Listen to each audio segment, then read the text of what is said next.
watching the teammate no ama wabro ne femfram adan a ni teammate no eto ne sneaker na branch ne to ne sneaker no ebesi ene ase odada no busa ne se ontwe ne car aso ye ne ene ochena eno eya branch friends Salah Mahmoud and na branch friends Moses Ed wonya 23 years and chese ni teammates no wabro ne femfram eno eya reporter men say ka sansem no ye 17 ye tenisa branch no almost suspended on so their free team no Moses Ed Nigerian o sinaka e Egypt and wakwa bu ne teammate say ne sneaker wato ontua ne ka enti wabro no eno ene de ba sansem no ye okay openya friends Alexander Pato one or former striker Edema AC Milan team no Pato say was up so return ebesi akadema AC Milan bobuko na obaro nanka ono Alexander Pato oni Zlatan ejina mo a ojiri se we no enka a great pair Edema AC Milan club no nti on de ohwe no say WWE saade no ensu betnya bam na ono Pato wabe partner na branch friends say Zlatan enso affront Edema club friends AC Milan eno any report about Sansem no yet to your Fulham coach friends Scott Parker and no before say game no eba so enra no now the complaints na bebrebe say Premier League in pen for omman just 48 hours and what they prepare against Tottenham and no konya draw or say are you proud of any players no even though na emu den so the team no 48 hours per and I know some team idea preparation now bibian so team akọ so kama ma enra wom ekonya 1 point and so Tottenham into obonam rant no wo bo mu nyina abaso and any reporter men say ka okọ Liverpool team them on Sunday Liverpool ebo edia Manchester United a big game at the matter two sides it's Liverpool win sa match na points no omo equal say omo lose sa match to Manchester United United at the points gap no ebeko 6 points and to win a big game and some that the Liverpool team no mamen fan to get no pace get ten Liverpool for train omo ye no two players still omo entimi emaye no more hear them say na branch friends and na be cater ebetimi are returning with training sanso na Joao Matip the men say can say players no and train it a course no enya de say two players no sanso etimi ekoye training eno a reporter men say ka sansem no met to the so La Liga na so ya open your friends Fabio Tabas one na La Liga president na okay after Osasuna match no Pamplona and Zidane de betu just say game no na eni kwan se ekoso esan se kwan a national na afa so etoye no eno eka ho bi na Madrid ekobo draw e was match ni mo na eno open friends Fabio Tabas or Zidane enka na ntum na before sa game no national ato ama no mo kwado munim se Madrid team na entimi en travel wo man kasa na kwagitum se omo ebe travel akopiem enso Pamplona na sa match no enso etimi akoso nti se okoe na okobo goalless draw eni kwa sa afi na oso ba na obeto ayampia bia so obu sasa Zidane koe no senka okodin kunima enkobe complain ana of course no nya de senka Zidane ebe complain enti Zidane se okobo draw e wo se ohwe na ono mranche no esanso ye adwuma ni ye enya sa afi na obe blaming na dia competition pen for no say wo na also me call match no of mo ankasa mo kan bi na mo gitum say e wo say game na so timi akoso enti se match na akoso na mo ntimi ani nkunima also mo preparations ye eno air response opinion ni team enso de Fabio Tabas odi akoma Madrid coach and team enso de Zidane Sansem no ye de mamo enso e wo dwumadi ni so na no pay Aston Villa once again game against Everton on Sunday and 24 asa postpone this match no ni nyina Aston Villa omo COVID-19 issues are cause team them say team no players no nya no munya COVID-19 and team number 24 against Everton on Sunday sa match no entimi enkoso wom postpone this game no eno de me say ka eno branch friends rebuke wono ena a ball winning penalty na de ma Barca team no na branch ne de to just say after say ball ne to net na pe ena Antoine Griezmann eba na so ka chen say odana say na odeneka dinner enti Griezmann wa promise a branch friends rebuke so odene be ko dinner ono aya akwada kete o say no de opanyini so betimi akodina eno de ba ni nyina de sansem no ye de mamo enso wodwene se no a medical ya to just Barca nka omanhia goalkeeper friends Mark Andre ter Stegen enke mu be ya team nso de ma Barca team no a goalkeeper no adwuma ni nyina penalties no wasanso aso team yenu ena edema team no eno de ba sansem no ye de ni nyina enso de to ja so no so high pure 95.7 FM nyina so na amano nsem no yemfa ensi chairman kan bodu ene na pound for earth na say na omodu awurura man ewo ensem ani na ekos nemum mamen confirm we man fama sa brancher friends Islam Slimani wono enso nya piemu ewo Olympic Lyon tie Chelsea brancher your friends Musa Dembele striker no enso ebenya join club and din ede Atletico Madrid on loan ena wono so continue na there obrenya friends no Diego Costa position o jato no Musa Dembele ena ekwa na Islam Slimani from Leicester City one also join club friends Olympic Lyon eno dieba ni de sansem no yede mamo enso so no enano pay openya friends McClattenburg one former referee Premier League ni mo na enano club ebe complete say na dia Manchester United team no penalties no dia no mo je edema Manchester United team no eno ena former referee McClattenburg or say club ase oya ye hypocrite kakra oya ye nyatwom kakra na ono no obeka say Manchester United players dive or two players be e won team no on trans no hwe omo ye Abrantia friend say Mohamed Salah ene Sadio Mane omo dive eche obia e wo Premier League no nti opanyi no wonya sa nyatwom no na onhwe so eye ni games ekoso eno eye opanyi friend say na McClattenburg or former referee one so do out to Eddie Mane coach the thing at the club and I de sansem no ya de to onim enso e wo show no se na no pay eno said yes here tintin nyina na fe man nsem no yemfa ni nyina enso emfa empem wabra chairman etena say na oni abijafo nso etimewura mu na bibia enso etima ye kama eno so said yes here te ko so na join e wo Facebook Pure FM Ghana on Facebook na onso etimi adjoin e feed no na bibia nso etimi committee chairman yemfa ensem no so fancy the attorney say your feed no first one no bibi to chimaka kranti off and ya start a new one nti we am share to to me Facebook page second stream o on Twitter and so me dey ato na okay na we can bibi say in fact ambulance be Rio Ferdinand Rio Ferdinand on say san agency no a new era global okay and omo ato ambulance ba komo si Kenya as a ambulance na ono issue na COVID nso no issues cases no say cost no kakra nti ambulance ni die and ono ato dia ma Kenya okay omo famwa okay na omo fan civil lives and so ewo kromo that's a good gesture why are there you be say scaffold ni omanyama yan wadom bi ato omo nsem a omo obi no omo nyina be ye bi e dey man crofo on the COVID yi ba en ye hu say now I mean no matter what you have COVID no any respect of persons and I say your stature na where you be society COVID no betu and funny power ye ho and a COVID ba nso you say I mean humanity hu here say unya ohia bibia no waboa sorry exactly sa de no COVID about check but COVID na nkoi dey bia so tina adonku original hand sanitizer and dey bia ubia bomodin yes unya there now they sanitize because him and crano mu ko school no crano say awofo ni nyina obi ato adonku hand sanitizer na ba koma ne ba say be o ko school no say akrana nya ne mask no on sanitizer so dey be odbe fa ne sound and crano there omo so what sanitizer ni use there what one day be use ba but yet so be born ho ban because mo mask no we obi yato baby o school unless school teachers no insist ujama parents no monto as a Ghana education service and mandatory by force so every school must provide sanitizer to each student SSAB school no ade ba kwa bani two from say every student to wear school mu bia no adonko hand sanitizer every student was given 2 not 1 2 teachers obiaji 2 you know in this case parents will find excuses there if you leave it to them some may find excuses they tell muntiminto so see a school nese pese bu nipa kwa ho ban dia yenya no mandatory private government public schools nyina no akoda bia best school bia na oni sanitizer that child should be taken away. Well, it's not just say they also be say I'm Billy parents. No? Yeah. I'm billing to go to your grand bill no and the school fees no na ka ho. Enti like utua na dia ma kra no. Said dey omo uniform, ni books, ni all those things no.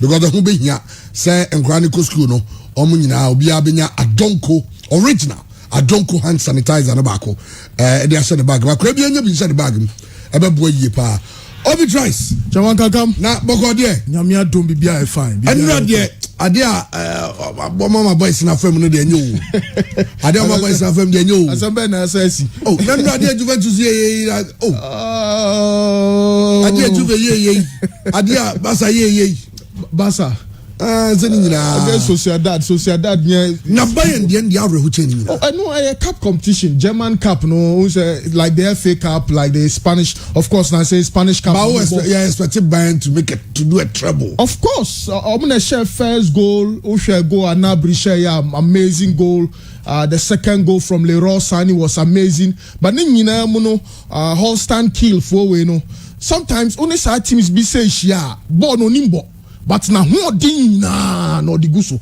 nti akwa se Kumasi Asante Kotoko akwa ewram wo maybe offenso no ne offenso FC ba be si akan offenso FC wo be third and 4th division oni Kotoko na ba be si akan wo FA Cup nim the motivation is extreme and yes I will say sir nanse mu no senior Bayern for high line no especially with Nicolas Sula abrante de modemono nyamianim nukrenie ade e wo form o hwe goals a omo consider especially the equalizing goal as late as the 95th minute now hwe Bayern Munich of all teams now hwe chiro Alfonso Davies wo Nicolas Sula wo Lucas Hernandez wo Obosan Bonosa on the right now onya Joshua Kimmich ni Tolisso as the base midfielders it was that sort of performance na menim say a lot of Bayern supporters and Bavarians will be very, very disappointed. Now, if your penalties, Kiel for way see convert your penalty kicks. Now, Mark Roca, the very last penalty kick, Brantie Kojinaho, they send you see ball kick now.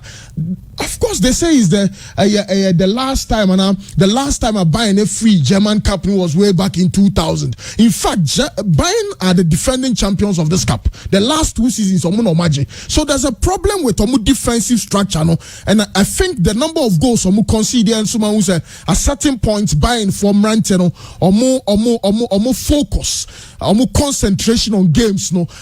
In 90 minutes, game at certain point. You find them sleeping, but they have the quality, and I think say Hansi Flick will have to start working on Enyoma Kakra. We share almost scores now in PMP 1-1, 2-1, 5-2, 3-3. You know that to be the best team in the world as far as football and club football here concerned. Here you are expecting absolute dominance from this very side, but I wasn't too surprised with the scoreline because I think say for some minor tournaments bisano some of the minnows are extremely motivated and then pay oko Germany a kill Chrome hono say enije koswo Chrome hono say Bayern Munich about Chrome na watumi a share on penalties na ukra wa messe back ukra na time a ukra odi tete o kanu kra no mrebia na bebre na susu so muntumi Bayern early go and I buy first goal no bas early as the 14th minute and it was until then Bayern were in total control. So that's football. Cup tournaments some surprises way there but Bayern have to start working a lot of stuff since they've gone close like 17 games. In those 17 games they've just kept 2 clean sheets. So 2 clean sheets there 2-0 back and 1-0 scoreline back.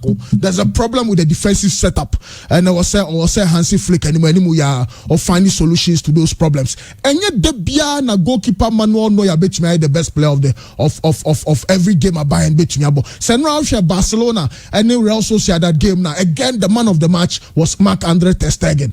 And goalkeepers no bet me was certain positions and certain games but if it becomes too consistent, the opposition will take advantage of that. And I'm just hoping, sir, in the subsequent games for Bayern, or defense line, Liverpool star ni sometimes onya Marcelo Bielsa because a chinchine mimi star on your change. And now onya Jose Mourinho na unka say samini Wolverhampton Wanderers and I mean Fulham neba me more counter attacking football. Me say me possessing ma dominating kakra. Me say me smith me bebre.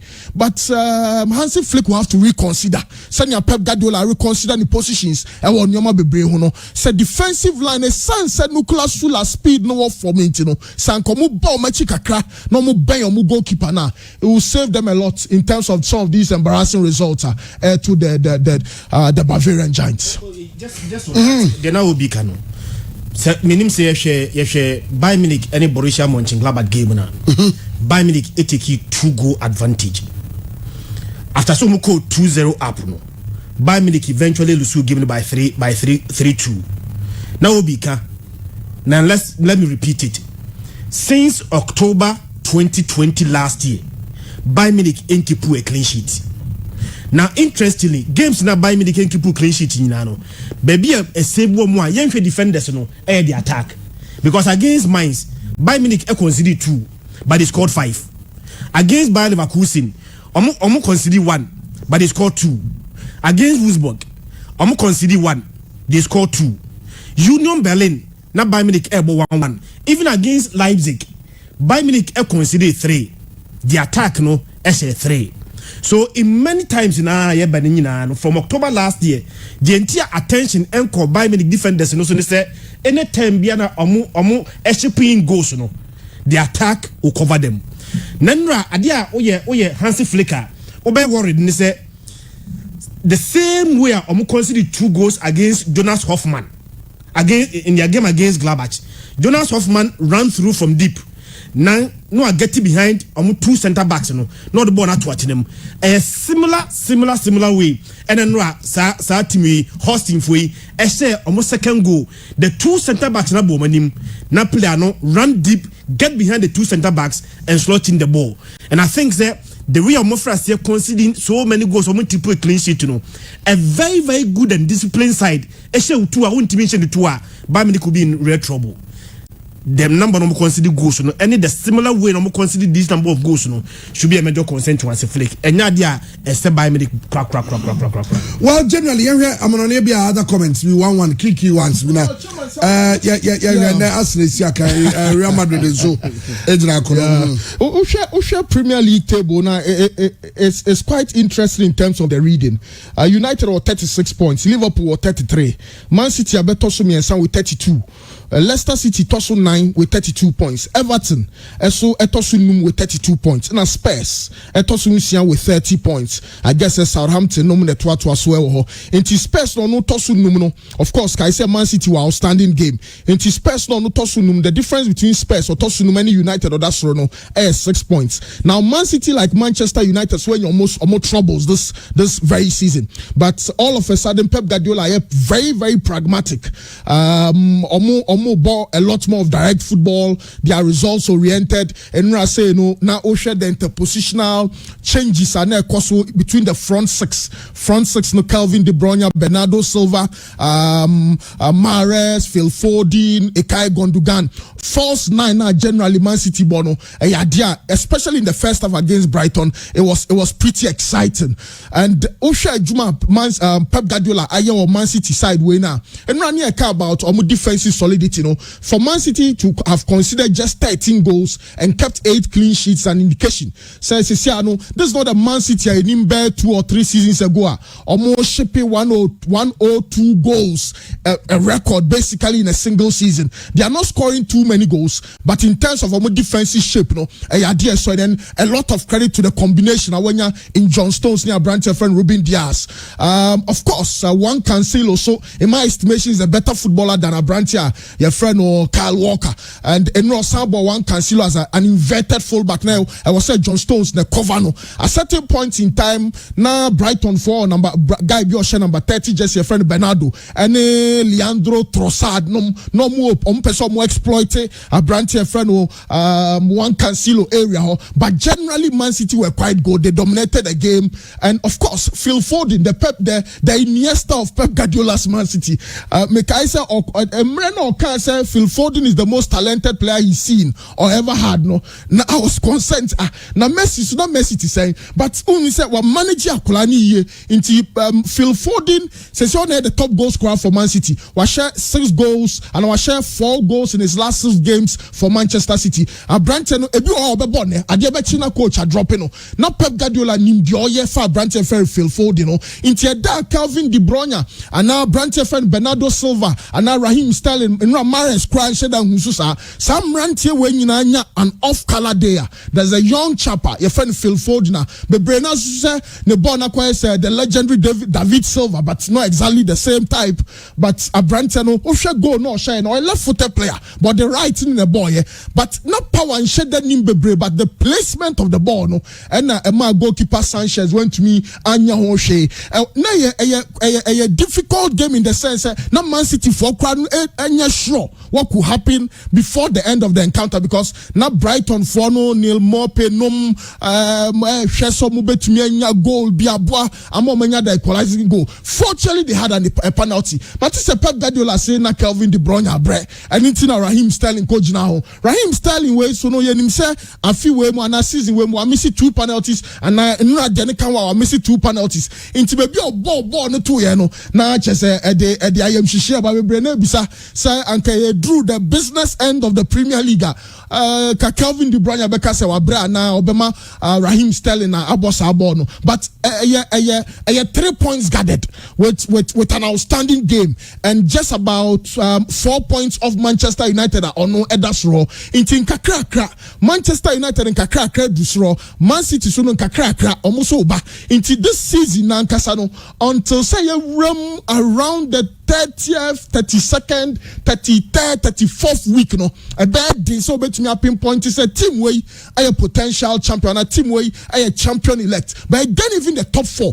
spaces for champion and a slot for Champions League football any Europa League football no so no a very very competitive because the difference in quality of course obianim their COVID-19 their brave football no challenges no ya do so and now Fulham Spurs game ni say no na squad pack e case mo 2 days notice pe but Fulham for crowd dominating second half now. Nature said there's it too much of differences between various clubs no Musia kind of Premier League this season no but unya point and now call him unya a goal now benya maximum points no call him dia that's fair and fine and me assure say Pep Guardiola will not be talking about the number of goals but the defensive solidity any the sort of structure or they assign about Manchester City Bobo Konim great game nanra yet to me a witness say but for Spurs there they met me can say a bit why was say Jose Mourinho your game bia now defend it.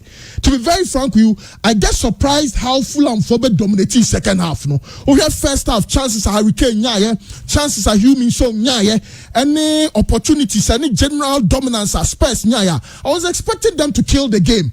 In a single game, he had Harry Winks, he had Sissoko, he had Pierre-Emile Højbjerg. Omo ye defensive players. Not Dele Ali or bench, Guys Bale or bench, Lucas Moura or bench. In the time Caballero take Kano in the 75th minute no.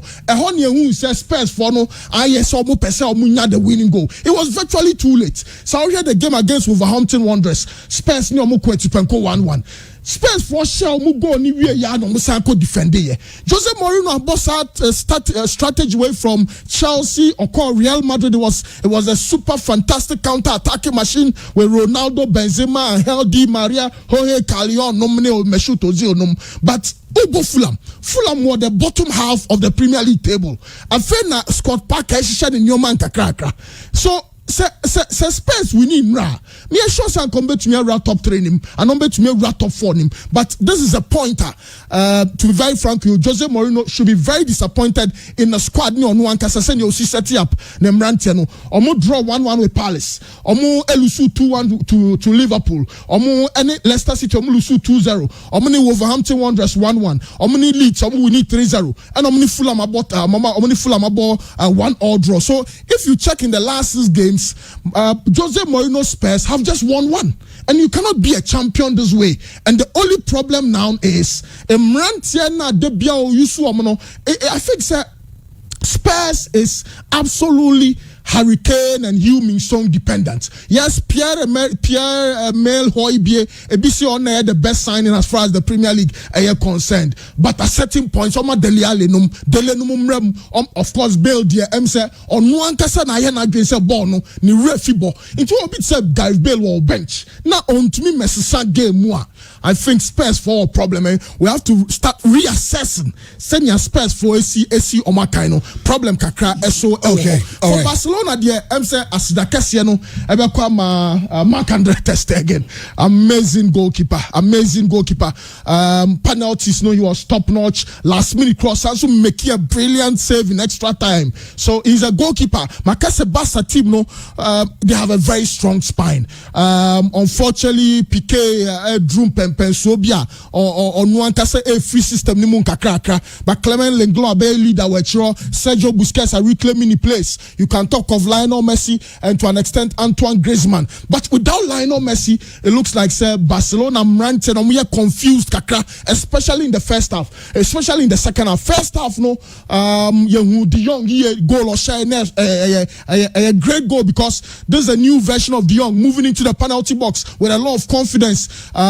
Dembele so any Anessa, Antoine Griezmann so any Pedri first half it was quite good, but this is a Real Sociedad side that anytime beyond Beshia some of these big oppositions no now almost person prove a point said they have the quality. Alexander Isak and all of those great guys are more Bobo Kuonim into I think said Barca will again pick up the excitement, the fact that they are going to play the final of the Spanish Cup. Last year South tournament we also Saudi in Potemo it's a COVID-19 in South tournament, and this is a very tournament Pam Ernesto Valverde omulusu to Atletico no and your man Pam onti so when your results against Sociedad no train say Real Madrid ne Bilbao be shani ahead you betumi team obe qualify no share in the final. It's all good. And now Real Madrid you are coming up against a Bilbao side that has got a new coach in Marcelino Oma Pam Garitano. Marcelino Subai was a formation to a 4-4-2, and I guess it means Real Madrid will have to work extremely hard to break the banks and the two lines of four, because first line over press, so first line in Nat Williams and Raul Garcia and Sanwa by the second line, and also I was so break your man Sanwa Beshia, Inago Martinez, Unai Nunes, and Kepa Yorubel Chichi as the back four. And a very tough game. I'm sure sir Zinedine Zidane has his plan work out. Himself consistency in their challenges here. Luka Jovic is unavailable on to me Isco, Valverde, Vinicius, on Yusuf Vinicius. Sometimes Real Madrid will complain, but against Bilbao, dear, GDS from Cosa Real Madrid the maximum points. Arsenal versus Palace, dear. Palace ye bobo kuobia chairman. Emra uhi omo to me surprise omo Kaisa omo she United come here some omo timu back on the first day of the Premier League. Omo to aso ne Spurs ekwentupenko eka baako. Unfortunately, they lost 4-0 to Chelsea. They also lost 7-0 to Liverpool. But Kaisa omo Wilfred Zaha, omo young chap biomako fan free Crystal Palace your friend Eze Bereche ono so Nigeria ni ya wo no England a Branton hu papa ye into was say Arsenal mo hwe sa area ho Arsenal ankasa no so no they are 9 points off the game we hu ni say Arsenal for so do etoso do back and a Crystal Palace for to edu 9 into difference ankasa shed that enim bebre. They are very good in the transition. I'm talking about Crystal Palace defensively crown a very solid Sako Sako Nathaniel Klein, Van Aanholt, relatively quite a solid team. Andre de Jordan Ayew Kraso, ever born the right hand side, Eze on the left, James McArthur, James McCarthy. Easy games are my team, my friend Arsenal, but Arsenal playing at home, in my estimation, Arsenal a favorite. Okay. Obi, finally on Christian remember also. Yeah, chairman. Na me remember be also the faka club na yemra fie. On say Man City and start season yi. Kra. It na ye kan teams e betimi age Premier League na. Ne enfa Man City nkan ho. But there Man City aye ne say the way Man start season yi no. Omo form no, they are getting their form right at the right time. Unim say for the first time, the last season any the current season can be more. Last season Man City anko be 7 games now oye unbeaten in the league. So for the first time the last season any this season combine here, Man City acco 7 games in a row. Man City winning 7 games in all competition in a row. 7 consecutive matches. Man City winning some matches in now in the league. Even last season, Man City anko 8 games without a defeat. Why never that? But for the first time, both last season, this season combined, Man City anko 8 games in the league unbeaten. They've won the last 4 games in a row. Twaso, Maku 9. Man City winning and 14 games unbeaten in all competition. So in as much as someone starting here, at this right now, as a league, bending, bend it to more like a home stretch, Man City form, quite encouraging. Mekai pass Man City elusu a game to Tottenham Hotspur. That was, I think, November last year, 21st November. And now Tottenham Hotspur, Man City coming Man City and TB. Man City elusu sa game, they were 11th on the league table. So at that point, all of us gave hope, say, the rate of Man City elusu game. Any the rate of consider a lot of goals, say a cat teams a better league now, Man City and count. But after that, since then, the last time Mulusu game was that game now Tottenham show 2-0 no. From that game, start game no be seen there, Man City about 11 games. After 11 games, Man City winner and no winner.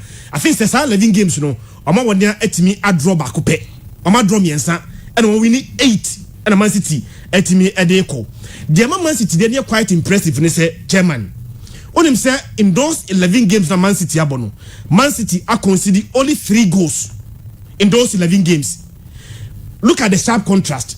We are talking about Man City team 1 in 1 game against Leicester or Tenerife, a conceded 5 in 1 game or Tenerife.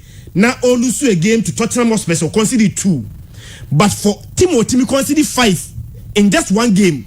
Not the last 11, Man City are conceded 3. I think it is quite impressive. The money are quite impressive when they say Man City within this period, abo games they were without most of their best players. That period they can want some Man City. I call 11 games. I want to lose here. I think so. We need 8. I draw 3. I consider 3 goals. Peno. That period we Man City call no more best players. Most of them were missing. Kyle Walker, Ederson, Gabriel Jesus, and Ferran Torres. All these were key players. Within this same period, Man City in Como. But in the absence of these players, Man City are back in contention for the Premier League. 8 clean sheet. Chairman, we are English Premier League now. And I can say, so Petimwa, a crowd the best defender, Man City. Man City are considered 13 goals. 13 goals. There is no team in the Premier League are considered fewer number of goals than Man City 13 now. Or what team are considered. Now we can pragmatism. Man City share for the past 2 seasons, you're going to say the highest scoring team is Man City. But this season, our own team share some goals, or make sure say on shipping so many goals at the back. Because we are Premier League now, teams are actually going to do a panel. United was 34, Liverpool 37, Man City was 25. Even behind Man City, Leicester City was 31. Everton, even Everton, has a more goal than Man City. Man City has a 25, Everton has a 28. Tottenham Hotspur has a 30. So Man City and say, but there Man City and say the difference between Man City and Bayern Munich at this moment, and say Man City will score 1, but they will protect it.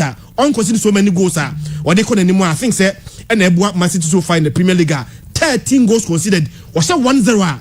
It is too enough. So bet me Eddie winning game FIFA in there. Medical can Pepper Loda can say why the best player or coaching and the best talent But chairman on him say season we on starting game on starting. But Man City top scorer. 8 goals. Phil Foden on starting. Sometimes from the bench, it do on starting quite a so for a player, even though on your starter, no Man City top scorer in the absence of key players, the opportunity given to him, Chamo Agrabu Eddie Jumana, Man City top scorer at that younger age, I'm sure say Pep Guardiola one manager when him how to nurture talent. I think saying the next 2 or 3 years to come, the next big thing for Man City, Brand Phil Foden. In the period now, all ball game, Man City, we winning 3 caps about the English national team. So the progress, you know, quite impressive. And I think the Man City this season, you know, Man City here, there, by this moment, there, they are in serious contention for the Premier League. I don't know why Arsenal game manager said Thomas Partey make a return. Partey is making a return. Yeah. At this point, Arsenal just can't stop winning. On them say Arsenal last 4 games, Arsenal bono, Arsenal lose Subi. Arsenal winning the last 4 games are twice. The man are quite impressive when they say, on them say chairman, Arsenal previous 12 games Arsenal boy, you know. Arsenal only 8 goals in the previous 12 games. But the sudden change in say Arsenal last 3 Premier League games Arsenal bono, they scored 8. The same number of goals are Arsenal say in the previous 12 no. Arsenal actually 8 in the last 3. So Arsenal are quite they are rising. No one to me share. Ne nyina complaining Aubameyang sign new contract with me share. Lacazette and share. Even Lacazette has 3 goals in the last 3 matches. Every game bia the last 3 Premier League games are Arsenal bono. You see Lacazette scoring. It is the form that stand by game against Sheffield no. Sheffield no so me uniform nenye. Crystal Palace chairman. In the last 7 games, we winning 1. That was the only game 2nd January. And almost share Sheffield. Since then, the last 7 games, they won just 1. Arsenal form of the buy into this game, no, quite better. So against team, I no form nation that nyadie. Arsenal able home form na first year bar confidence by the day. I would not surprise Arsenal to maybe this game by 2. Okay, Nana said to say Tottenham, Bayern, PSV, Juventus. God will ask them pa. Be I to say what you say. Mama for Sikano ashe. Sikano ashe. Sikano ashe. Sikano ashe. We investment pa na she sa na unzo omuzo also no to me say yes you the toso keku. Yes. Now women's league na chance. Na be na chance be right. Chama na chance nyame adoma Saturday. Na chance Saturday magoye competence. Me pa chai clubs na there so far will be aye. Em say oba northern zone ha say anaye fabulous ladies and na nyanye and na nyame cha de nansane ne e Waterfall government hospital ye nyina ye ko kan hu bi e ma ye nyina ye fry say the be team need to kwan ayen so ye betimi akobi nti ye nyina ye wakwaya no obetran me pa chan say results no 72 hours no me can say when you be ana bi what I'm saying is that say me safe the American just say mo ye wie no bi akọ fie ai eti nene e me ma no kro mu ko mu fie na ye ma but fabulous ladies crowd here best be 5 players na ye kia omubo team ni bi omu fie ba even Agnes Edua kum kra na omu eye senior players na omu da so te clubhouse what now for 18 good years inti ye ne wo ye clubhouse e back critical e betima yi nko e bia school na be ha adwene onse women's league ni nti se e me ma ne de na school for no students in nurse woman mostly man de students nko a players ne bi wa duma bi Kumasi girls e bi wo amas ni ade ana ya gada omu nyina and so edi ba chairman say Sabutu and coach fabulous ladies. Oh okay, coach Sabutu. Yes, coach Sabutu. Oh, okay. A bano experience ya on say amas ona sandu so ansamu nyina ona de omo e ba into lamplighter kokoje e man so milo odinya under 17 coin. But it say your first man ya de cop papia tamale. Okay. It ya mompai. Yo, and the Bible time. So last year 2 years now you can 2 seasons now you twa mu ne de e fabulous ntina e bi e buy. Back on ya renew just even not a single game. And Nancy idea so you winning 1. Hey, fabulous ladies. You tip on here until this time around. You say yes. You sacrifice. I say I did a bar a bama ye, but say we a party this time around. You say Ijana Nording and plan hard been a crack there, but you say anyali skusimu na so ye baka. Almost flaman on here or massa back into the team. Tiere. They say my man yard here. Kotoko yard here. It's also fabulous. A man they say almost say ya tahon ti. Aye. One time say amuye yukunu. Na ma also on be fire. Metra no me Asante Kotoko CEO Akasana Alice Jesse because everybody no mama be from heaven time Jesse there they be Kotoko na dem fa. I know those times MTN they are Admiral near you know. Oh, sounds a fabulous ladies there. Strike way. That be the same baby do no. To was a chairman come send back. Say also menena na abeka menena me am lead delegation ya yakona you are my one next level. Yes we man. Enye the first next level team ba so ya sene kakra. He say ya top boss big one pa. Say titu the dika ba o say ne Kotoko ankasaka. Now mo hem mo meeting ya boa o women's team no. Na say Arsenal team be na share bi no. O share the last game we win. O share we am say Belly as a Brighton. O share na Arsenal man share o mo 4. A team money. Aha say oba de ze crew ya. So akata na de. O the marity and we go no remember na yegu ani mase. Fabulous that is so ya there but mo de mo go the whole season mo only one day. Oh, near the whole season. It was just the first one, 7 games. See, 7 games. Yeah, one season. Maybe I can buy 7 and 21 points. Say, Chairman, say Manchester. So the first year, my team and Yan near Nibikura. You say league no. A man and that's a man so that's so. First in Chelsea near Arsenal. And near ban of Champions League. We Lyon. If you are Arsenal pana.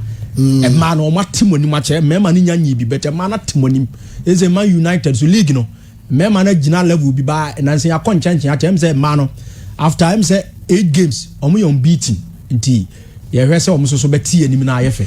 Well, live on Facebook get it tour over Ghana Football Association Twitter handle omo announce say 2020-2021 Ghana Premier League season no coach Kwaku Danso and a winning December NASCO coach of the month. Kwaku Danso Bechem United coach. It's real say December coach of the month. Congratulations Kwaku Danso of Bechem United FC. Hashtag Ghana Premier League was hashtag bring back the love. And the coach no picture no atuo kama. And on my games no say in the month of December obo 6 games. 6 games no we need 4. I draw 2. And no China says we need boom no has 6 no. But whichever we were winning. Now your coach Kwaku Danso say you was the coach. Then I will can at the award. Yeah, the amount. Joanna, you know, now, as you man to all the young technical team, they don't the players who are management support on the family now, and I'm more central for central for the also and none of the blow this because in Korea, almost the country to do now in Korea. A Korea is what almost a Korea, you know, it's not a meantime with Damina, about of course. It's more concentration. More concentration. Anymore. Well, I know some coach. I am friend Kwaku Danso. Our coach became on sama or the children. And so the says the league also going forward. If I 6 Romogen and having 6 and having power. And more on what the film share can find on. There was answer. Now it's a league, no so I could say, which is a what BB this season also take games no one after the other. We lose by 2 points. I'm in face a match because now I can take and one we have to one after. This time the have the pass was on the arsenal. The little economy in that pattern is 50%. They are so much importance to each now league more tell me the I can say 1 to 4 there. Also from the arsenal. The doctor for the year about 5 pass there. So the doctor for the year to above 1 to 4. Well, 1 to 4. I know Anen Sama or the Atuja. Well, Gladson Awako of Accra Great Olympics. And also, any naming as the NASCO December NASCO Player of the Month. Na Abrante is on the modern mono na a con kaipa. The attendance also about 6 matches. When you're man of the match, I hold 194. Oshe 2 goals and 2 assists. And Gladson Awako. Nipa na manfo nim se on na wa hom de bema no. Obi se na Ibrahim Salifu. Yeah. Di Maria because no so watch man of the match no. Yeah. Un say 6 no so kwaje be say 6 no ade 4 no so ade 4. Yeah. 6 matches of December no so ade 4. It's na manfo nim so no so because un say Kotoko de no crown the share goal ene ayi. But Yebusa Salifu say Awako ne de ama no. Na then I can say or a player the name ochidi say awako deserve award no. No, I'm surprised because the church really now wedding chair. Oh, that would be because I don't know because what's the church not for an year which is them say madam. Or say or deserve it say the man. Okay. Obi, player of the month, coach of the month. Absolutely, Chairman. A very nice innovation for every professional football league. The area is a man ranting no a year or more before and sana the end of the season awards nabaso. And tisa o targeti bosuminim na who say na tribia bebo na obeshia opposition impreno be nsia. O yire hunya man of the match and o yire hu obe form. There's a likelihood so betumi gather sa player of the month award. I'm pretty sure say no crown here a bigger determinant in finding out who the player of the season is. And idea I want to applaud the FA and say they should omontuaso na because at the end of the day it brings back the love, it sells the league in a very positive light. But the entire opinion down so Bechem United na basketball dey we no idea so and say OBT competition from Arno Walker and it's unfortunate say Arno Walker situation no me sure say in the next week or so in penny for na doctors ebe advice na ye in a free hospital no abefie he our opepani so beto so ama Olympics but na yere say ne ho ntono ayade opeso or recover fully. So in the meantime no football talk with opinion friend Arno Walker and am Olympics in penny for call for your preko be brain raise doubt say be bia Olympics that is here no wan hwa Arno Walker be samba no na Olympics da be bia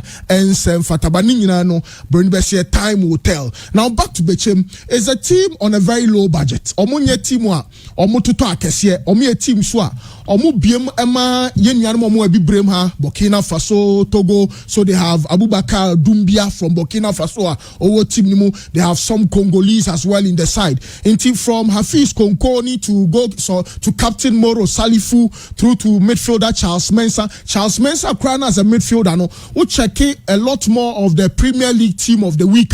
When ya Hafiz Konkoni woman na when ya Prince Asempa womu or ya goalkeeper na obenya Charles Mensah or ya central midfielder owom medical Prince Asempa, Emmanuel Asante, Prince Edukwabena, Clinton Duodu, young, exciting, bright chap for the future, and of course Stephen Owusu in Pempi, you know, ono na share omo number 9 jersey, you know. So ebani sana sikanshe da nikuomu sana. The quality of the coach comes to play, and to be able to put together certain good run of anya King Faisal 1-1 draw nkwa oni Ash Gold or shene kaba kwa went to me ante or she Karela kamienu a ono so team baako or she interlies away from where they are Accra Sports Stadium kamienu emani team baako. Unfortunately no lusu to had to work by 6-1 even before Sir Karela and interlies 2-1 win won cry no. Now with only Adriana Stars akwenti penko 0-0.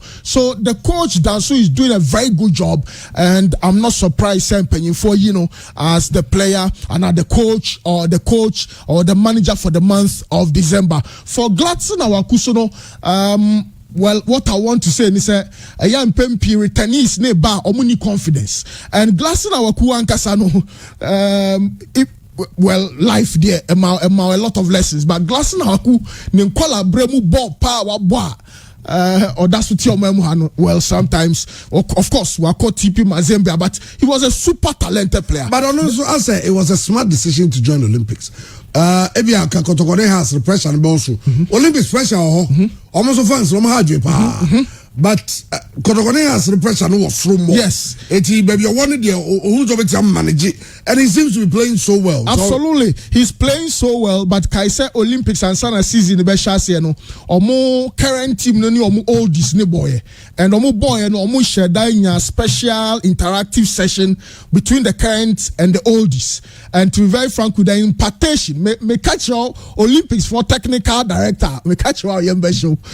Almost signings no are quite strategic. Ubetumi Kampa Gladson Awaku has been in brilliant form, but Ukwe Chirewa Jamal Dean Haruna almost captain and almost sometimes standing captain or watching on the above 5 no, an amazing centre back. Over central midfielder, former under 17, national under 17, former national under 20 star Michael Otu as well, or more Michael Yabua, or more Razak Kasim, you know, so especially Razak Kasim ni Michael Otu no, or more yeah Jumano, no my Jai, a brand friend Gladson, or could not call him non funny experience, ne technical skill because a natural talent, ball control, passing, vision, movement, distribution, you know, glass. In fact, or some the goal scoring, I can game the whole season, or a great asset. To be very frank, you a very great asset to this side. Now, say Olympics, ebe run our top 4 anymore. Yes, a lot depends on glass in our coup, but there are other boys who are Omuye Jumano Amano, and again, I want to congratulate him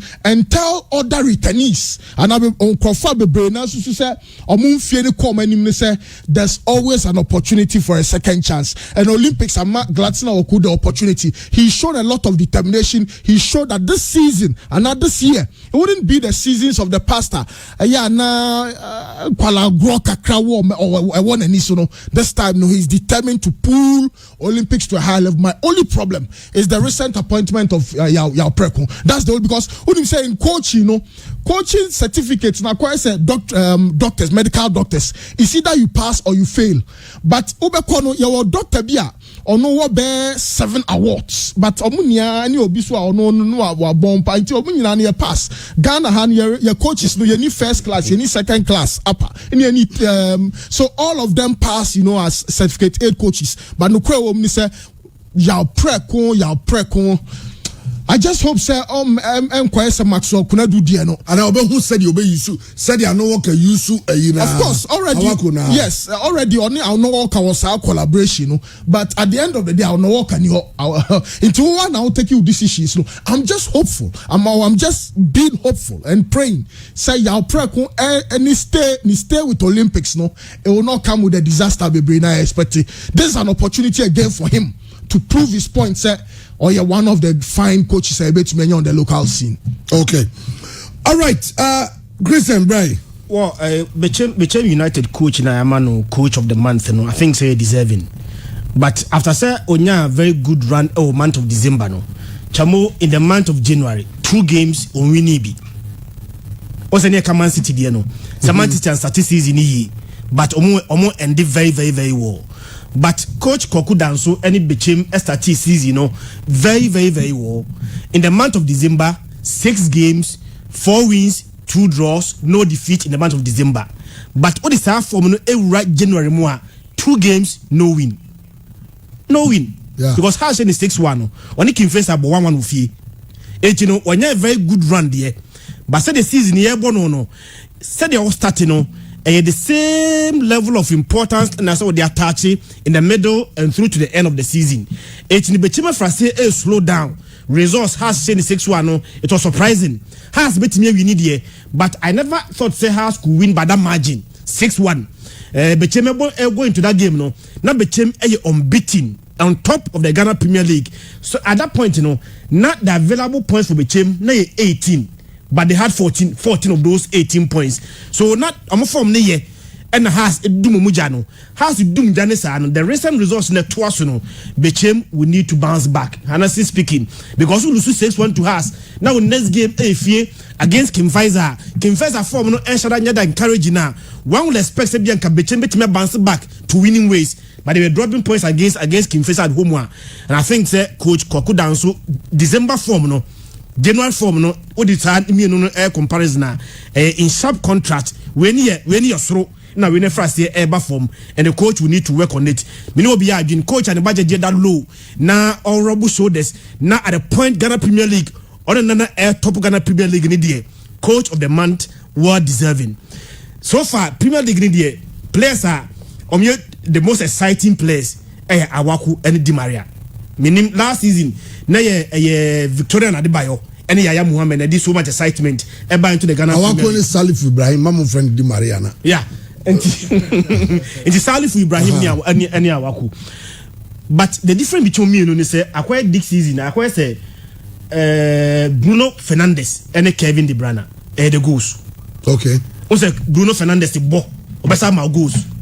Kevin De Bruyne a ball, but when she go this season.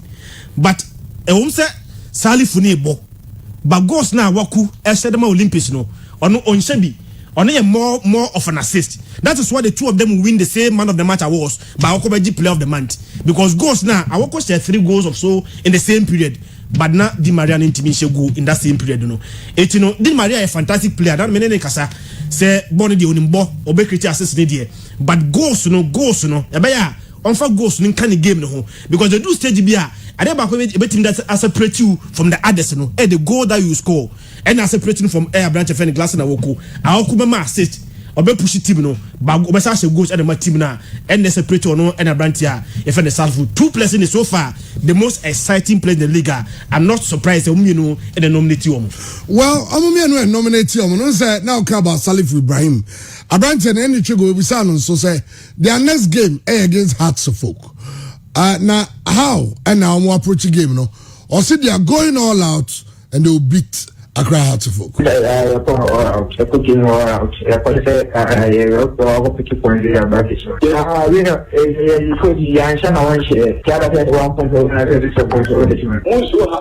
last game of board with you was in between 6-1. No,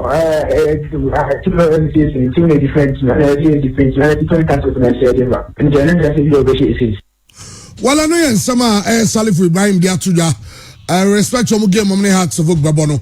As I say, I finished with the Babons on January 20th.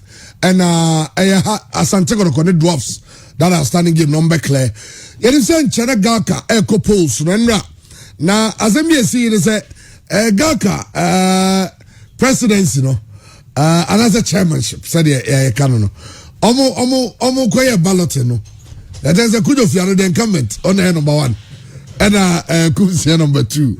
Ora kujo fiano ya chairman no pemi jini esa mpobia you so bright me ho ya na muso e nyame adom ya se ho ye pa well me ma otie fo nya afisha pa bia jo so ya afin commentary afise sei na nyame adom ye won kwa ho den no ayo bia kuma so ade ama na corona e bedo covid be bio free buy no Osako. Aye. Well, Mr. Fiano, Galka elections. They say, only Kumsen, as a Kumsen. Now, who has so chances are? There should also start only delegates, no more Betobane Kasa. How do you see your chances for re-election? For them, I can't say election, even quite a school election, and I did that for me. And to say so, easy there, and I did easy. I'm also the parliament kind of within the system. He was the immediate past vice chairman of the association. One of the last election year of 2016. Okay, Nipa for now year competing for that position. And I'm in and was Baba. So he's not new in the system. My competition any easy sir. Not forgetting about their opinion because some the Chonka is a fair delegate. It won't be over until it is over. So I'm working very, very, very hard at it. Well, Utie, the honor prayer is a concern. And then say, Monoso, as a Gaka, Nasa, Gaka, what ding, and a Gaka vibrancy, no Nina, Kofom. Meaning, who is saying? And I say, the chapter, what is a TC? One of the last time it is a TC organizing talk organ.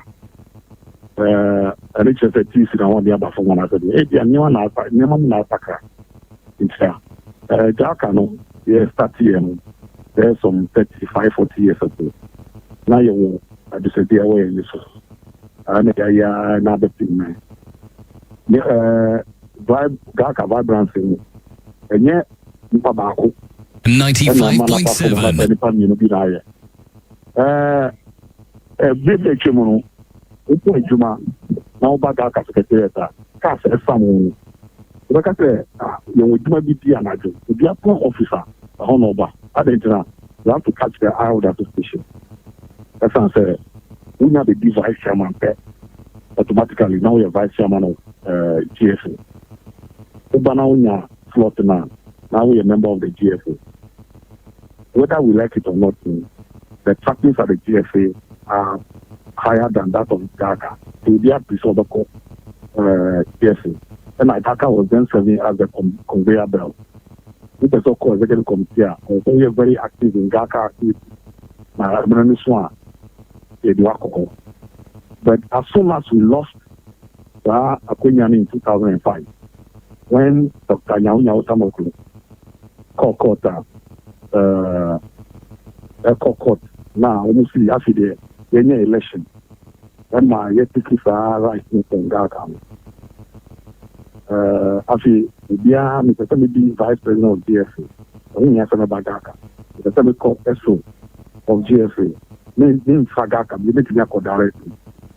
And my home didn't back from Kakra. So, we share darkest dominance on the football landscape, especially the call around that time. Now, I didn't ask you, young Kasai members, instead of Yeba at the support association, a bassa, it's a good piano, Emresina, I say, Yaluzu, China. This time when introduction there, we've been a vice chairman before. Now between 2012 and 2016, now I didn't got 2016 to 2020, yeah, here. And you know, to me, a possible blame. I think so. Who are cool? Not a cool, never be touched. Now, almost that winning performing with man, a cool man can suffer. I can go against that decision. Now, when I but it's good you have been with us all this while. Kaya on my assumption of office. Never be a me shaky me here. And it's a contract or yes fine, you know, or set class movie. Why not a child or move to betray Gaga? And you know, and this year believe in the Papa. Now, we've all been striving there. Gaga will find to my papa. So, we would die out. What do we do this of moving? We're so here. It will take you more than the 2 days. Oh, okay. But if you yes, a day, you mean, then, the clubs, no, at the Monday to this, I'm more. I'm ready to survey. Yeah, by it. Right. I'll find out the you are to say a figures organization. Not the OT offices. And I'll be back. We will say, confirm your affairs and among your yeah, by I just the executive year about 2016. The first thing we did was to fix the accommodation. The sacre anymore. Even when the ladies played a couple of nations now, yeah, what do we usually as the LOC? It's you know, me a work in progress. Now we wanted to admit the ladies into GACA. It's one of the key points on the agenda. 2, and I said 3. Who chefs football landscape is here? You be globally. And I am going to as a crowd association. There are league class association who are working very, very hard in the interest of France. We need to go to them. We need to have them to help us also build this idea. And yes, because some Corona, some Macaso, Afibia, Gaka. In fact, 3 coaches who have been training on Mama. In fact, Mazo, Simba, no train on Mama. With other, you know, to be a person. And I got Kanakazan. And that's association, you need a leader who can open doors. And you need a leader on the brand or Raha on where the battle to press. You know, you know, to be a Bakumuswa, get a say, my members. And we share an answer Kurano. Never be a buyer. Meaning, I got a GFA and a collaborating. If you share a collaboration, that you are currently at a different level. Why not? We do all this. Well, Mr. Fianu, yeah, wish you all the best and so. Thank you very much. Bibia Bekoye Ediama Gaka elections in Bibia. Thanks so much for your time, Mr. Fianu. You're welcome. Okay. All right, good of Fianu na Tevo Yatin in Kano. Gaka chairman, they say Gaka almost have elections. Now elections no one as a Kumsen and pre Dibiano into Enyasem Kotoko. Christian, Ogasan Rana make about ministers and says them don't always yama. But the way as I badn't say, also be the boss. Honorable Mustafa Yusuf. Yes. will be the member of the Minister for Youth and Sports. Wow. I don't know. The guy called him Asante. New minister. New minister at the Ministry for Youth and Sports. Wow. A new minister. So that make I just say politics in the nipa ye Jumama party number pa no doso. Obinya sure say yes. Sanity. The reality is sanity. There is some sure say. Now I say ma so why 4 years. Why 4 years? Entino a very difficult say. So 4 years now say yeah president say money cost say ye bia. Money so nipa. Ebu on so say ni say okay ministry we your problem kakra o kwasha ha na mai. Na me who list bi but me hwem se me ono ba se ma din won bi ma. But anyway, yeah say we see akodi but who's it? Siama. No, but ebi mo keep you on position. Say, we want to know a deputy know about when your promotion. Yes. So that Governor Dami say he was a deputy Attorney General's department, not or a deputy or the ministry. He say the artisans on the be the main. Sanso and Dr. Duchue, Deputy Minister of Education. Also about main. Yes. Na energy. Indeed.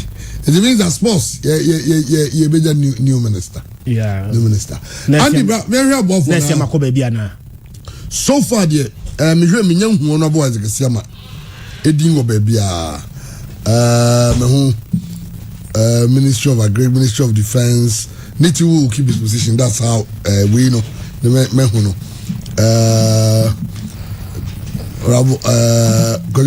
Alan Chabatu also keep his position. And finance minister and society and but but definitely listen you have a cake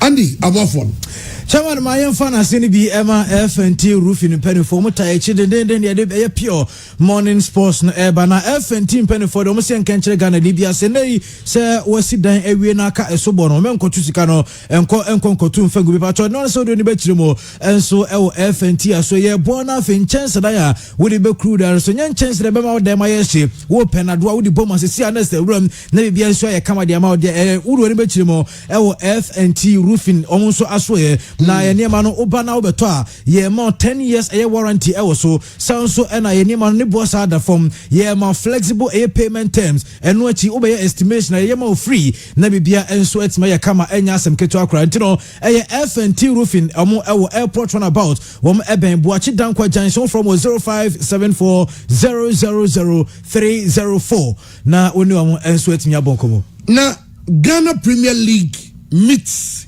English Premier League. It's about to go down. Yes, it's about to go down. Some few minutes ago, Asante go tweet. We live on Facebook at it all. Net over what me said is here. Kumasi Asante go on Twitter. And anyway, and so about Bonteno. Now, we a teaser. Obviously, a teaser. Yeah. Nane Amponsano one of the main organizers of the Kotoko House game in London. No? Yeah. Yes. Inti me sure say for Froba. Okay. But when has London there eventually bebaso. Okay. And they don't because the magic scam. 2 teams of magic. Obi agene there. What you say? Ever but when so you fufra Asante Kotoko and a team in England and from there I say GPL, that's Ghana, meets EPL. It means that it's going to be an EPL side. Wow, that will be a good one. That will be a great one. Great one. It is obviously the last time I say, fine, maybe most of them for starting EB, and as I go board, you know, are talking to wow, baby, Bruno, baby, and you can say Kotoko needs to move forward. Mistakes be I'm sure that don't know why we are learning on the job about correcting mistakes. He moves forward now, because consistency will help, and with his connections and how we all know him, gradually you make things happen. And team the performance council has started them, and anxious to know which Premier League side and when the game is coming on. Very interesting, and I know sir, ebi on mema ko eche kakra say be ya ebi post covid ana yeah because it will be lovely to have the fans at the stadium and I be a team no so be Ghana okay I'm paying for a lip tide, you know, on what we should expect from this sort of content, you know. Ghana versus England. Oh, okay. Ghana versus England. Yeah, Shay. And that's Southampton deal, no. Southampton. A match between Kotoko and St0rms. Yes. Southampton. They say they will be had the information bonny boom. Yes, but it will be interesting. But it will be so nice. I mean, to have Southampton, any Premier League team playing against Asante Kotoko, whether in Ghana, so they can against Ghana never zoo. Oh, very interesting to see our players play alongside those world stars. It helps boost your confidence. And Andy, farmer for the toss. Man, announce the team now. Sorry, team now. Money Kotoko bebono. I'm trying my.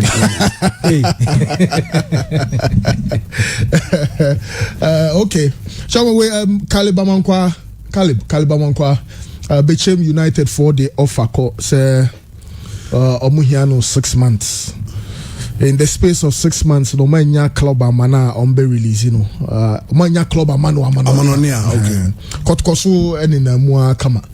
Hard to work. So in fact, the representatives feel he say hard to work is the best option in terms of say camp football now because no benye biabo. Be maybe to me abuana manera a national teams. But Legon City is offer no. And a 200,000 Ghana cedis signing on fee. And 5,000 a month in terms of salary, accommodation, and your man kakra wiki kahua. That's the latest on Calibamankwa. Yanshe Timo Bekwe, but 200,000 Ghana cedis there to me. It me sign you be brave. Court report: motion for live telecast struck out as moot. Motion for amendment granted. Petitioner to file amendment before 4 p.m. today. Respondents granted leave to file any amendment response before 4 p.m. tomorrow. Petition adjourned to the 19th of January 2021. Petitioner present. First respondent represented by Chairperson Jane Mensah. Second respondent represented by Campaign Manager Peter McMenu.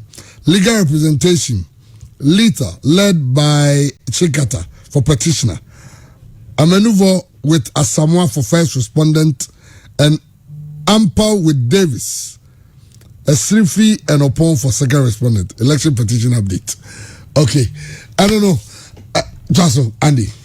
Chairman, Yanko Dr. Lawson Asoe na Yanko Lawson Kem and as a law commission be a Sababo na wa gono tete when they be out near syphilis. Once who hold to so ya obe bia enye a law chemist and I make count for the Majibina num ebebo na jo e de free sao how nyina so sounds na bema de e also nya delay man capsules ni bi e delay man capsules ni din ene ne honam so nya bia obetimi e delay kan sounds na bo e ma vitality ne no achi no sexual weakness no ebetu as a low sperm count ebetu ase dem prostate air problems no wunya delay man capsules now many bia e boa waist pains you know delay man capsules ebetimi ajo enso de from Lawson herbal mixture enso e wa dwa so Lawson herbal mixture de ten say ohunam e ya obasabasa eno ade ka se rheumatism and arthritis no ebebo na etimi atu ase malaria ena etete wa wunya Lawson herbal mixture de bebo na say je fru so eno achi oyo ba okonfitira na obia tonke de wada ne calendar bacho sa o ha no etu betwaje se wunya e loss and as a Lawson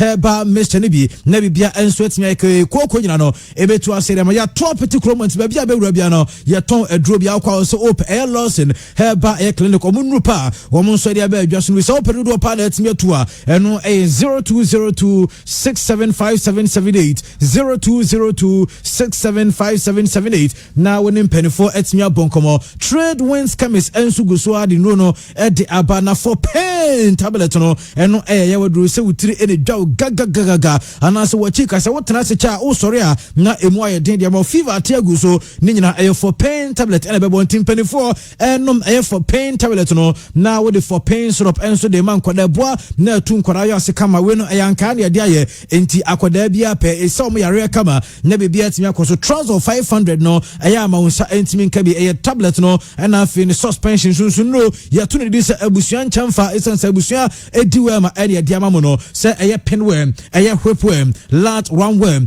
na afi hookworm no ebetimi abo na se tu ase kama de ama riddles comes to the pencil we just so winya riddles baby riddles junior riddles adota eno so ebo na se yare bia no na se wa ene aye cold katabia no etu ede free so pharmacies chemical shops unsabe kristanso ena ija industrial area wamo eben CCC na wakoje be Swift Hills app no download bi na fa go mobile phone so esanse ko ba bia na obehia ka manenya Swift Hills eno ena ebetua bonus wakwane ebem no bibia aye ntiatia so de amao na onso ye driver betua download Swift Hills affiliate ne bi ye betua insurance de amao ye sanso etua osnet ena fe ride bia obe complete no ye ma bonus bosumi bia no ye sanso be cha wade into worker memfa ensifie download Swift Hills affiliate app no FF Google Play Store so use Android and as App Store so use Apple phone na odi adu juma kama wo pesa wo frena no penefo so di koma 0244043002 na wo ne penefo twin koma Rocket Clinic Limited wo mo na kofa pakum capsules no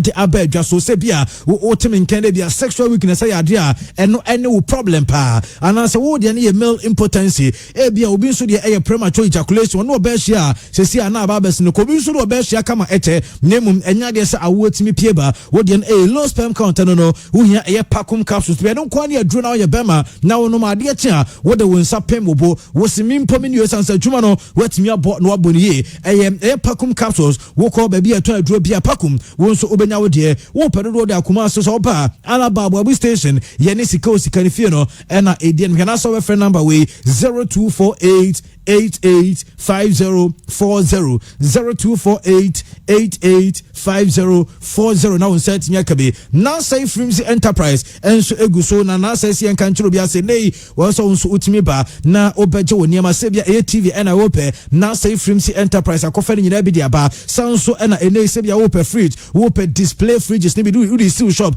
anasa wope air condition wope blender washing machine wope stove anasa microwave rice cooker home theater na fe the same machine sere pam de mano ni nyina ewo na say Frimzi Enterprise ya tete so kama enu achi oba beto ya sanso echo free kettle iron ena fe blender ni nyina ye cho edp so branded t-shirt na no ya chede a wonso nsa betimi aka entire na say Frimzi echa kwanze si a ewo Roman Hill unya du Roman Hill a buso bia sa open na say anase Roman Hill asia wa be bia trotofo ne ja no wo be hu say na say Frimzi shop no ebohobo yi na so akwaje oniema wo frɛ no ewo 0247 766289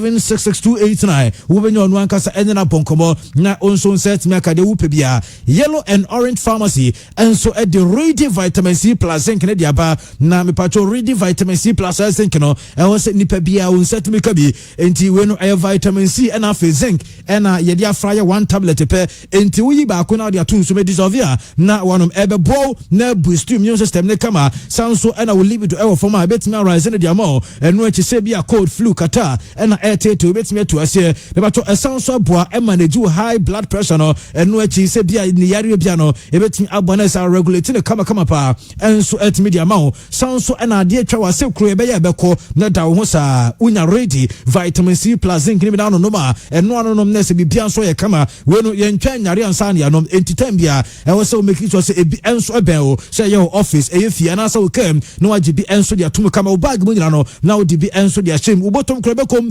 ensanso e sugar free ento bia enso timinum bi de se a enkwada ne bia school no mom embo ready vitamin C plus zinc ne bi se da bia immune system no e be strong na bi bia enso etima kama e dia momo na de tene se yewram e wa achia master photo a weekend eba na weekend eba se otum se events ne doso woma omo eco engagement omo ko weddings awodo woma omo ko ye naming ceremonies ene ye nyina no e achia master photo empa sorry na wo ko a what you say achia master photo nso ne mpaboa no bi na ɛwɔ sɛ wohwɛ ne kamisa sɛ mpaboa we no wohyɛ na wonam a obi ahu sampa unim de ye and of course unim quality Achia master photo mema mpaboa wɔde doso piaba ɛma de wɔn nsabeka bi enkwada de nyina wakɔfa bi ɛde abasan so ɛna menua no ma sɛ mo bag na ebekura mo no the tennis na Achia master photo na no me no oba bi na me gene bag across there be a part of the dressing and I'm say yes Achia master photo ne bag no quality Berman so opesa wo belt na wo lazy me kama o belt no Achia master photo ɛna wo koje enso de afi o patase na patase wani kyerem na se patase adwuna se kwan na so baby African pot one water wo be say washing baby or washing baby opposite abrosan tintin bi so wo be say ne ho na short coat ɛwɔ no wo be hu Achia master ɛwɔ abrosan ne soro na onso afro so na ne Achia master akwa akodi nkomana se wo frɛ no na wo 0244 391 140 0244 391 140 bibia be kama enso et media mawa enya sem keto akra Dr. Grace Bodu ewa Grace Gift Herbal Clinic Laboratory Service aswe yare bia Dr. Grace Bodu edetu ase ebiti se stroke, diabetes, hypertension, hepatitis A to E, ulcer, typhoid fever, malaria, prostate cancer, prostate enlargement, when your skin infection, penis infection, and answer open penis enlargement wasebra exclusive vaginal stimulation when ya uguso ye enso de mama no enu echi se syphilis and how fibroid and answer opa wo enam yare bia Dr. Grace Bodu se de wunya ne so betu anamo aba Oshim School Junction e wo Barikasi kwana so and answer e boko koforodua wo Benka filling station oba wayare sa onso nsabetimi aka e nyame dimo na obetimi afre Dr. Hofe e 0246 518003 0246 518003 now Dr. Grace Bodu enso etimi atwetwe nkoma kamentina daroma na yeguso ide pure morning sports no okay yeah dey ever well now say obi am for haju message you say because I can come why you just said about GPL meets EPL. Are you sure the EPL isn't Egyptian Premier League? You might listen from Patas I'm Petia, okay. Yes, okay. Anyway, but where you the English at all now, Obi. Yeah. Kotoko St0rms and remember partnership and also more partnership is in other Kotoko team. I understand that they are in the process of getting a partnership deal with St0rms management no money abrepa and I mean this will put Kotoko on the world map. Kotoko dino dieso but I say na above from Gaka etiwe no ebeye pa na Fabio Gama sadly in so good. Na live on Facebook, Fabio Gama Kukrum, Wako Market, Central Market, and this is Fabio Gama, on any wife and any bano, and they are selling very good. Who's that? Ghana and Brazil, your name will be in common. Nyoma uwenyano uze Brazil makaza Brazil petition. Omde afidie bibia bi ho se nkrumane sa ne wona na etoto kubenu ne nyoma etoto lo ano the market be sanity. Now coin anybody be who now say hey Gama is here. And only church pictures. No? It's live on Facebook. Fabio Gama call yes Central Market. Fabio Gama storms the Central Market. Yes. Just small headline. Yes. It's Gama no. Wow. So when they use it or check maybe auto. Yeah. Na yin dey o tibrofo. Okay. Alright tibro. But the brofo be clearer than be any crew because so we cry ni so to o san ko muso aso ma na adwene no mo ma na time never so korogo ni bono say na dey be first last team no do kan also Fabio Gama performance o put him against Liberty no o team massa consistent performance be 8 matches o rap market wa amon for na be no nyoma kwa so ama no oha o be ka say tenase dey na apeka kire go say bro na nipa o managing so you very smart unsanka under normal circumstances ko bet na fie no be akotabre no but we on one adwam yes now fraternizing with them with the city na on settle in good yes boys no go KGT and say we dey pa mo chew we dey Momu rani bottom. With a strong one, Momu rani bottom. Woman coffee. With the woman to say, oh, yes, or a ho. Nah, we are no be as another people. No, we have people. No, me yafu echi. No, mo koye strong man with it. Well, madam. Mama ni be ni tento horum. Anyway, but definitely your guy be or Bob one. Okay. Okay. Well, young for calls kakra. Never calls kakra. Number no some of friend out chawa you find somehow don't know what. 0240 929256 and 0240-929283 ofre na wache waging afa and somehow dwa yede eguono. Hello. The only bright can come go do 2021. Louis Nani. Hi. Say good afternoon. Let me miss me pa. Na Fabio Gama onu say ye aho de tu. Omo dem so e ho. Ai. Any as you say aho de pe. Aho ne pe say. So say boys ne okay tiano. We were ho. Boys ne okay tiano. Ho no mo pe. Say ho no be do mo yi no.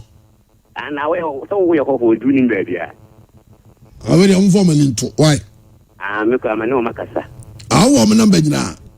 Mini bebre na fofo. Okay, Louis Sunny Matemedasi. Okay, all right, hello. I see. Yes, sir. Askwa bel fita funi mupe. Right phobia. Right phobia we got you. Yeah, me papa Kamarat. Obo abaso we do papa we tu we so bobo. Amagana sana. I see I'm a tacho, Kotoko, Sunderland, Nyambaso. Sunderland, David, we know the amendment here. Southampton, Visa, and Omedia Beto, something big is Kotoko officially, and name me, Timno. I think the way, and then that says Sunderland, Yenivia, or because the Sanko could be free Central Market Bayern. I don't know, yes, and Eventually, Virginia will say, Fabio Gama, this is here, why 10 Evako, I says, and Tobacudum, Omoa Sosona, a fast ride, Yadua Amuka Muno, and Ticatrero, there, Benello, can wait to do more by putting the Uncle Dumo, the man. All right, Mate, Yadasi. Hello. Afternoon, peace, Ambassador. Yes. Fabulous Babalaji. That's it. Obi or my brother, the power. Yeah. Now, me say, oh, guys, you know, I said it's a special crime. One that I sent me for the sumo, because your mama, because the Juma Mubono, and Yajuma Kitua. And they can't say, we should be a Kotoko, and no more training. I don't boy, Papa, because I was from Colani, Domoha, Jenny, Papa, for my say, and one Serrano. I'm going to the day of Bono. Kotoko supported via Coho, then her boys and then support to no moment the boys, you know, if from Matam, the Bane come at them and you say, yeah, town. So Musomuniro, the real Bobo and the coin Mumina from Musicano, Paneba. Now cut on Bobo and I say, Bobo Ball for car, better than one yeska. The best room, the Bane come at them and you say, yeah, town. Okay. All right, Mate, with us, hello. Mania Penny Bright can come board with the crucial man, fantastic man can come board. K Edu gas oven, papa. Can come. Yes. You can say Nipa do Nipa Bia can come no chrome meadow pa. That's it, Miss Meadow. Senka Oyo Ba.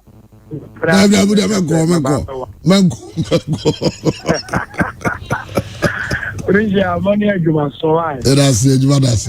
Me show Facebook me so top no. Dada ya for my mebo ho why na me dia shebi. Because top no is na form. Na Christian mestre players na yenyina no Fabio ye obi aye na adwuma de. But eya o monke kan ho kakra emfama ye. Titso akra ha so ko me players na fa ni die mu. O monke kan mo ho kakra emfama ye nhwe. Empenifo bi wachira omo bo teams na ho kawo but that as say drew baby other place no e go go mo wo ne be ho ye hwe de ya no fo koye almost 7 years amo musika nti ball no kura na bia omo nkote ne nkobo ampa ni nyina twa to kura no ball ko omo amo no musa back so won te ba se prayers na say boka e de boa mo so maka opa na so mfa mo we de empre as this time no omo do mo we de too much na better na yetima ba beto mo motima komanim e depends mo kaka mo ho mai na asomdwembra e ya chia jare ma me why Facebook ma chia jare okay Mate Vedasipi Kedu hello yes sir hello Crucia Black oh yes sir good morning afternoon ni na ya odia that's me jirazo Chiria bo yanko po intawate o shows se mete monne se mo ya post na message mu Facebook now the ambulance is now gonna know what I have in crown on the manage you on the south on the move so no ambulance Oliver can glad you do that baby that I have in on the manage you on okay Mate John boy midwe du kuna kenjo bo fi na se me me am boss ke du nam nyame hira mo pa de me ka che ko via Asante Kotoko players ne se o mo ke ko mo ho because wa Africa o fi en tia pe de ma mo boy nyame am fa fi bla too ana boy ye di corona virus e be talo mo ayamba ana nka mbo ne ye se o man kan ngwa se poto ento mo ke ko mo ho e woni bla mo di ko chia ti yo ni be tu mu cho mu ti ye be se next match bi no mo no se ne be ya abile dina o Kotoko ya bon fat players na ta agro mo ni so right no kwa se ni players no mo di ando do o mo tete so o je me ami play ye pa yo boss e yo wine no kama ya so ya aya ka se do omuntu omodi ana sasa na mbo ti akonko diama supporters ni yani adie mami tell say bo of your boss paper medas Meswe da sipi yemfa bakuntwato na yenjemu na yenkofo pure music connection nyompa yaze gdale hello Mr. Bright yes sir where you sugar the word Roman here sugar me ya itu Yakupo sha no abeda ko na ya no achia wo bia ma me pa ya na na papa but ye me kan say mate Asante Kotoko me hu ni say mtamfo ni bi no mate Asante ko ne mu ye da no mo fe kwa ni the problem aba na supporters no ti na dia na pe supporters ni tia je o mun sem di no ye nyina tra ho enti wo so mo sapi say ya na supporters ya pack ye better ye mama me ye ma portrait something language ye team no they want to say Christmas second come we are Kotoko support pa ni nsema go ba ya uni ma woni nje because Kotoko no ko ya na ni die no e diva is say attack na ke tia chi you bet ya o fa bi an ti ti ye ngu mo pa ye tablet na chi ye mfa mo tenta ma be nyina na ye mfa ni na ti chi na ye mo pa ye tablet na chi me say one day Kotoko ku na na ko na chi say those days na me shawo li ba kan pa na me. Okay, but because programs are not all about delivery of information, but also is about the humor in the delivery of the information, and that makes the program interesting and exciting. And you guys do it best. Can't stay a day without listening to you guys.